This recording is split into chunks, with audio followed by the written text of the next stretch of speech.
Hello, আসসালামু আলাইকুম। Welcome to RS blog. আমরা এখন যাচ্ছি মার্কেটে। শুক্রবারে আমরা প্রায় সময় বের হই। এখন আমরা ৩ জন মার্কেটে যাচ্ছি কিছু কেনাকাটা করতে।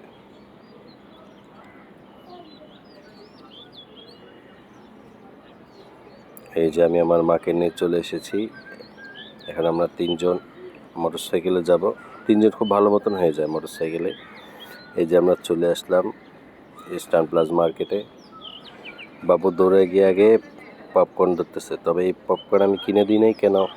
এগুলোতে রং দেয়া থাকে, এগুলো শরীরের জন্য অনেক ক্ষতিকর। পরে ওকে বললাম, হ্যাঁ তোমাকে আমি খেলনা কিনে দেবো, এগুলো নিও না। পরে মা মেয়ে ঘুরতেছে, কি কিনবে। এখন তারও শখ পূরণ করতে হবে, তার মারও শখ পূরণ করতে হবে। সে গিয়ে ধরলো খেলনা।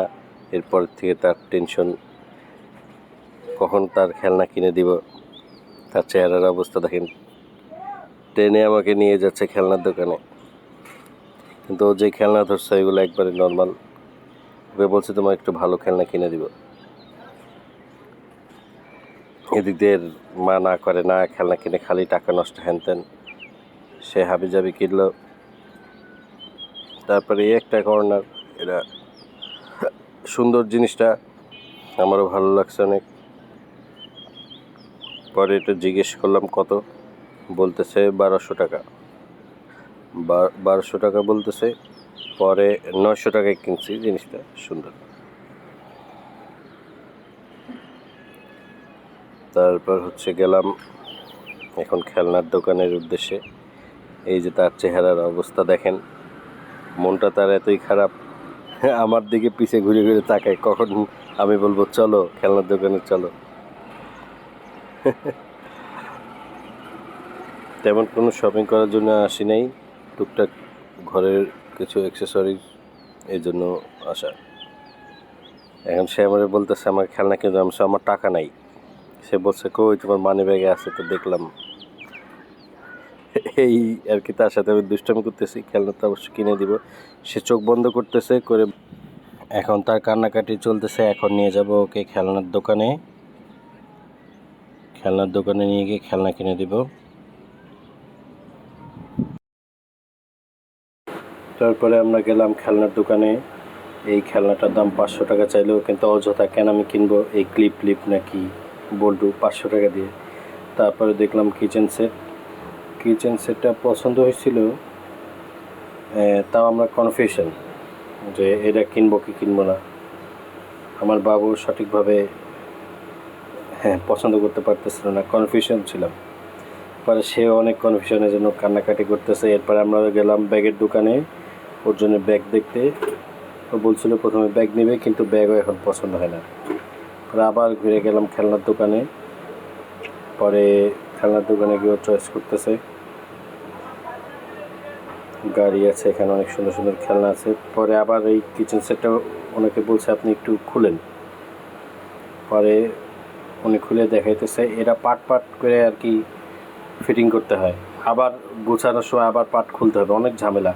একটা পার্টস হারাই গেলে, একটা অংশ হারাই গেলে এটার ফিটিং হবে না। এই জন্য আমার কাছে রিস্ক মনে হয়েছে, এই জন্য এই জিনিসটা আমি পরবর্তীতে আর নিই নাই। পরে একটা পাখি কিনে দিছে ওকে, খেলনা পাখি। ওটা রিচার্জেবল, আপনি যা বলবেন তাই রিপিট করবে। এই জিনিসটা কমন অনেক রকমই আছে, কিন্তু এই জিনিসটা মানে এই খাঁচার মধ্যে এটা নতুন ডিজাইনে আসছে আর কি, তারা বললো। এই জন্য এটা কিনলাম। কালার দুইটা, একটা লাল আর একটা আকাশি কালার। ও লালটা নিল না, ওইটাই চয়েস করছে, এই জন্য ওইটাই নিলাম।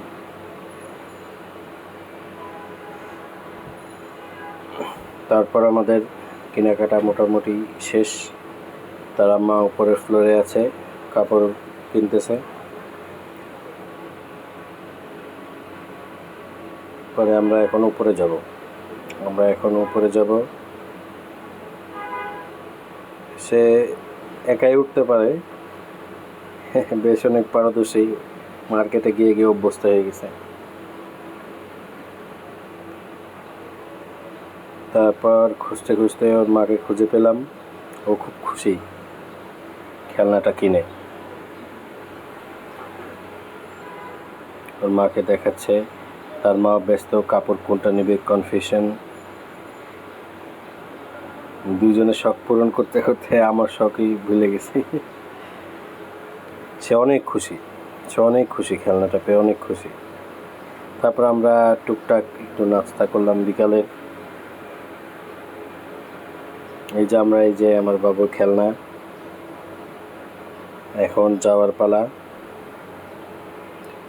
আমরা এখন চলে যাব। ব্লগের মধ্যে অনেক ভুল ত্রুটি থাকে, হয়তো গুছায় কথা বলতে পারি না, আপনারা ক্ষমা দৃষ্টিতে দেখবেন এবং লাইক ফলো দিয়ে দিন। Thank you so